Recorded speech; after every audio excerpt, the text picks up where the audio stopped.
আসসালামু আলাইকুম। বিগত ৫ই আগস্টের পর থেকে কিন্তু বাংলাদেশের রাজনীতির যে পরিবেশ রয়েছে, সেই পরিবেশটি অনেকটাই অস্থিতিশীল অবস্থায় রয়েছে।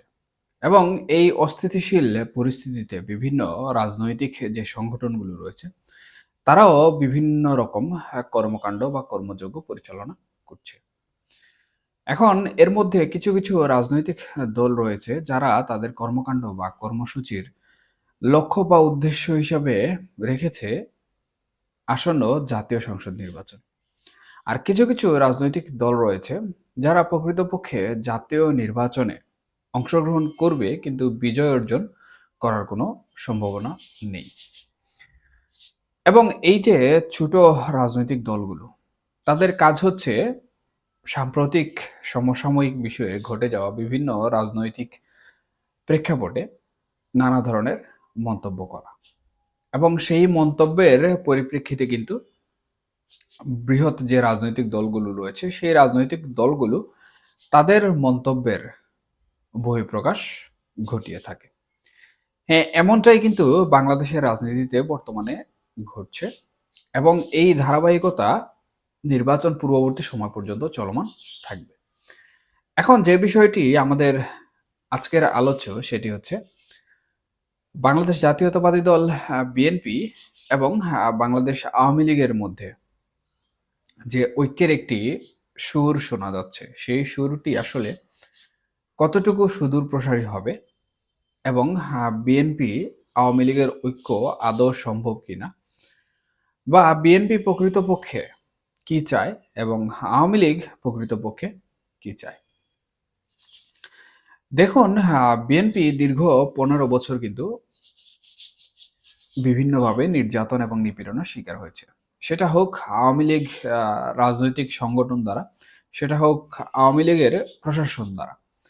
সেই হিসাবে তাদের যে একটি রাজনৈতিক পটভূমি রয়েছে, সেই পটভূমি কিন্তু অনেকটাই ভিন্ন। এবং দীর্ঘ ১৫, ১৬, ১৭ বছরের এই অবসান ঘটার পর মূলত তারা কোনোভাবেই চাইবে না যে, যেই রাজনৈতিক দল কর্তৃক তাদের নেতাকর্মী নির্যাতন এবং নিপীড়নের শিকার হয়েছে, সেই রাজনৈতিক দলের সাথে কোনো ধরনের সুসম্পর্ক প্রতিষ্ঠিত হোক। সাধারণত শীর্ষস্থানীয় নেতৃবৃন্দ তাদের মধ্যে ঐক্যের বন্ধনে আবদ্ধ হলেও তৃণমূলের যে সকল নেতাকর্মীরা রয়েছেন তাদের মধ্যে কিন্তু এই ঐক্য গড়ে ওঠা খুবই কঠিন হয়ে দাঁড়াবে। কারণ তৃণমূল নেতাকর্মীরা সাধারণত এই যে শীর্ষস্থানীয় যে রাজনীতি রয়েছে, সেই রাজনীতির যে সুসম্পর্ক থাকে বা আন্ডারগ্রাউন্ড বা আন্ডার টেবিল পলিটিক্স যেটি থাকে, সেটির অনেকটাই বাইরে থাকেন। তাদের মধ্যে প্রতিহিংসা, আত্মঘাতী রাজনীতি এবং আধিপত্য বিস্তারের যে লড়াই, সেটি কিন্তু সুপ্রাচীন কাল থেকে চলে আসছে। সেই হিসাবে আমি মনে করছি না যে তৃণমূল থেকে এই ঐক্য কোনোভাবে কাজে দিবে। এবং এই ঐক্যের ডাক বা এই ঐক্যের কথাবার্তা বলতে কিন্তু আমরা শুনেছি আওয়ামী লীগের যিনি সাবেক পররাষ্ট্রমন্ত্রী ছিলেন এবং আওয়ামী লীগের শীর্ষস্থানীয় একজন নেতা হাসান মাহমুদের মুখ থেকে। উনি সম্প্রতি একটি ভিডিও বার্তায় বলেছেন যে, বিএনপি যদি তাদের আওয়ামী লীগের সাথে ঐক্য করতে চায়, সেই হিসাবে আওয়ামী লীগ ঐক্যবদ্ধ হতে রাজি রয়েছে। এখন আমি ১ম এই বলেছি যে বিগত ১৫, ১৬, ১৭ বছরের আওয়ামী লীগ এবং বিএনপির অবস্থানগত প্রেক্ষাপট এবং নেতাকর্মীদের মধ্যকার যে দ্বন্দ্ব কুন্দল সেই বিষয়টি। এখন প্রকৃতপক্ষে বিএনপি আসলে কি চায়? বিএনপি প্রকৃতপক্ষে যেটি চায় সেটি হচ্ছে তারা ক্ষমতায় যেতে চায় এবং তাদের মূল লক্ষ্য হচ্ছে ক্ষমতায় আসীন হওয়া। কিন্তু অন্তর্বর্তীকালীন সরকার নির্বাচন দিতে বিলম্ব করছে অথবা কোনোভাবে নির্বাচন দিচ্ছে না। সেই হিসাবে এখানে আওয়ামী লীগের সাথে যদি কোনোভাবে ঐক্যবদ্ধ হওয়ার ডাক আসে বা ঐক্যবদ্ধ হওয়ার সুযোগ সৃষ্টি হয় শীর্ষস্থানীয় পর্যায় থেকে, তাহলে বিএনপি এখানে আওয়ামী লীগের সাথে যে চুক্তি বা যে সম্পর্কের মধ্যে ঐক্যবদ্ধ হতে পারে সেটি হচ্ছে জাতীয় নির্বাচনের মাধ্যমে বিএনপিকে ক্ষমতায় আসীন করা। এবং এই বিষয়টি যদি বিএনপি চিন্তা করে, তাহলে বিএনপির জন্য এখানে সুদূরপ্রসারী ফলাফল রয়েছে। এর কারণ হচ্ছে আওয়ামী লীগের শীর্ষস্থানীয় নেতৃবৃন্দ থেকে শুরু করে প্রত্যেক ইউনিটের শীর্ষস্থানীয় নেতৃবৃন্দ, যারা সাধারণত জাতীয় নির্বাচনে অংশগ্রহণ করার যোগ্যতা রাখেন, তাদের প্রত্যেকের উপরে কিন্তু স্থানীয়ভাবে বা জাতীয়ভাবে কিন্তু মামলা মোকদ্দমা রয়েছে। সেই হিসাবে জাতীয় নির্বাচন যদি দ্রুত অনুষ্ঠিত হয়, সেক্ষেত্রে আওয়ামী লীগ কিন্তু তাদের যে জনপ্রিয় ব্যক্তিটি রয়েছে, সেই জনপ্রিয় ব্যক্তিকে আসন বা মনোনয়ন দিতে ব্যর্থ হবে। এখন আওয়ামী লীগ যদি তার জনপ্রিয় ব্যক্তিকে মনোনয়ন দিতে ব্যর্থ হয়, সেক্ষেত্রে ওই আসনে বিএনপির যে জনপ্রিয় প্রার্থী, সেই জনপ্রিয় প্রার্থী কিন্তু অনায়াসে জয়লাভ করতে পারবে। এটি সাধারণত পরিসংখ্যান ভিত্তিক বা অঞ্চল ভিত্তিক একটি রাজনীতির অংশ। একটি অংশ দুর্বল থাকলে যারা সবল থাকে তারা সাধারণত সেই অঞ্চলে জয়লাভ করে বা আধিপত্য বিস্তার করে। সেই হিসাবে অনেকটাই বোঝা যায় যে বিএনপি কিন্তু নির্বাচনে জয়লাভ করতে পারবে। কিন্তু এখানে সবথেকে বড় বাধা হচ্ছে জাতীয় নির্বাচন। এখন জাতীয় নির্বাচন বিএনপি অনেকভাবে চেষ্টা করছে পাওয়ার, কিন্তু অন্তর্বর্তীকালীন সরকার জাতীয় নির্বাচন দিচ্ছে না। আদৌ কবে দিবে সেই বিষয়ে কিন্তু কোনো কিছু জানা নেই। এখন বিএনপি এবং আওয়ামী লীগ যদি ঐক্যবদ্ধ হয়, তাহলে যে আন্দোলনের ধারা সৃষ্টি হবে এবং বিএনপি আওয়ামী লীগের সংবদ্ধতার মাধ্যমে যে রাজনীতির পরিবেশ সৃষ্টি হবে বা অন্তর্বর্তীকালীন সরকার বিরোধী এবং নির্বাচনকে পাওয়ার লক্ষ্যে যে আন্দোলন সৃষ্টি হবে, সেই আন্দোলনের লক্ষ্য কিন্তু অচিরেই অন্তর্বর্তীকালীন সরকার অথবা তত্ত্বাবধায়ক সরকার যারাই থাকুক না কেন, তারা কিন্তু নির্বাচন দিতে বাধ্য হবে। কারণ দুটি সর্ববৃহৎ রাজনৈতিক দল একযোগে যদি নির্বাচনের জন্য আন্দোলন করে, সেক্ষেত্রে আন্তর্জাতিক রাজনীতি, আমাদের দেশের অভ্যন্তরীণ রাজনীতি কোনোভাবেই কিন্তু সেই নির্বাচন দেয়া থেকে পিছিয়ে থাকতে পারবে না। আর আওয়ামী লীগ প্রকৃতপক্ষে কি চায়? আওয়ামী লীগ প্রকৃতপক্ষে বর্তমানে যে অবস্থা রয়েছে, সেই অবস্থায় চায় তারা বাংলাদেশে যে রাজনীতি করার পরিবেশ বা পরিস্থিতি প্রয়োজন, সেটি। বিগত ৫ই আগস্টের পর থেকে কিন্তু আওয়ামী লীগ এক কথায় বলতে গেলে দেশের অভ্যন্তরীণ রাজনীতিতে নেই বললেই চলে।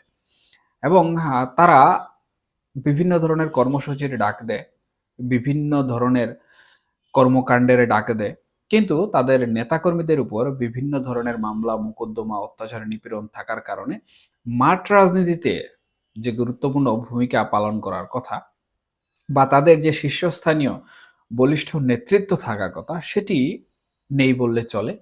এবং এটি না থাকার কারণে কিন্তু তারা নেতৃত্ব শূন্যতায় ভুগছে, যার প্রভাবে মাঠ রাজনীতিতে কিন্তু তারা এখনো ফিরে আসতে পারেনি। সেই হিসাবে আওয়ামী লীগের মূল লক্ষ্য হচ্ছে মাঠ রাজনীতিতে ফিরে আসা, সেটা হোক শীর্ষস্থানীয় পর্যায় থেকে, সেটা হোক তৃণমূল পর্যায় থেকে। আর সাধারণত তৃণমূল নেতাকর্মীরা একটি বিষয় কিন্তু বর্তমানে চাচ্ছেন, এবং সেটি হচ্ছে তাদের মাঠে রাজনীতি করার যে অবাধ স্বাধীনতা। যেমন মিছিল, মিটিং, সভা, সমাবেশ ইত্যাদি ইত্যাদি রাজনৈতিক যে সকল কর্মকাণ্ড রয়েছে, সেই কর্মকাণ্ডগুলো করার অবাধ স্বাধীনতা। কিন্তু বিভিন্ন ধরনের সমস্যায় জর্জরিত হওয়ার কারণে তারা সেগুলো করতে পারছেন না, অথবা বলিষ্ঠ নেতৃত্বের কারণে তারা সেগুলো করতে পারছেন না। এখন বিএনপির সাথে যদি তাদের একটি সুসম্পর্ক তৈরি হয়ে যায়, তাহলে স্বাভাবিকতই যাদের সাথে সবথেকে বেশি বিরোধ তারা যদি ঐক্যবদ্ধ হয়ে যায়, সেই হিসাবে আওয়ামী লীগের নেতাকর্মীরা কিন্তু অনায়াসে মাঠ রাজনীতিতে ফিরতে সক্ষম হবেন। কারণ বিএনপির সাথেই কিন্তু আওয়ামী লীগের নেতাকর্মীদের সবচেয়ে বেশি বিরোধ বর্তমানে আমরা দেখতে পাচ্ছি। এবং হ্যাঁ, বিএনপির নেতাকর্মী সাধারণত বিভিন্নভাবে বাধা বিপত্তি সৃষ্টি করছেন আওয়ামী লীগ নেতাকর্মীদের রাজনীতিতে ফেরার জন্য অথবা এলাকায় অবস্থান নেওয়ার জন্য। সেই হিসাবে আওয়ামী লীগ যদি বিএনপির সাথে ঐক্য গড়তে সক্ষম হয়, তাহলে কিন্তু তৃণমূল পর্যায়ের নেতাকর্মীরা যারা মাঠ রাজনীতি করতে প্রস্তুত, তারা কিন্তু এটির সুযোগ নিয়ে মাঠ রাজনীতি করতে সক্ষম হবেন। সর্বোপরি সারা বাংলাদেশে যে সকল নেতাকর্মীরা আওয়ামী লীগ রাজনীতির সাথে জড়িত, তারা এই ঐক্যতার ফলে কিন্তু মাঠ রাজনীতিতে ফিরে আসবেন এবং আওয়ামী লীগের জন্য রাজনীতি করার পরিবেশ পূর্ণভাবে প্রতিষ্ঠিত হবে। কারণ দুটো বড় রাজনৈতিক দল যদি ঐক্যবদ্ধ হয়ে একটি শক্তির বিপক্ষে অবস্থান করে, তাহলে সেখানে ওই দুটো রাজনৈতিক দলের ক্ষমতা বা শক্তি কিন্তু বেশি হয়। তো এখানে বিএনপি যেটি চায় এবং আওয়ামী লীগ যেটি চায়, এই দুটিই কিন্তু বাংলাদেশের রাজনীতির জন্য খুবই গুরুত্বপূর্ণ। এবং বিএনপির জন্য যেমন জাতীয় নির্বাচন গুরুত্বপূর্ণ, ঠিক তেমনি আওয়ামী লীগের জন্যও কিন্তু রাজনীতিতে ফিরে আসা খুবই গুরুত্বপূর্ণ।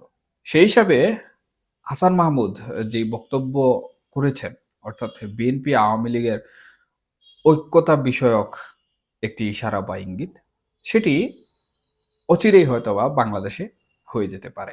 এবং এটি যদি হয়ে যায় সকল বাধা বিপত্তি কাটিয়ে, তাহলে আওয়ামী লীগ যে বিষয়গুলো থেকে লাভবান হওয়ার কথা, সেই বিষয়গুলো থেকে লাভবান হবে। বিএনপিও কিন্তু একইভাবে সেই বিষয়গুলোতে লাভবান হবে। এবং বাংলাদেশে জাতীয় নির্বাচন অচিরেই অনুষ্ঠিত হয়ে যাবে।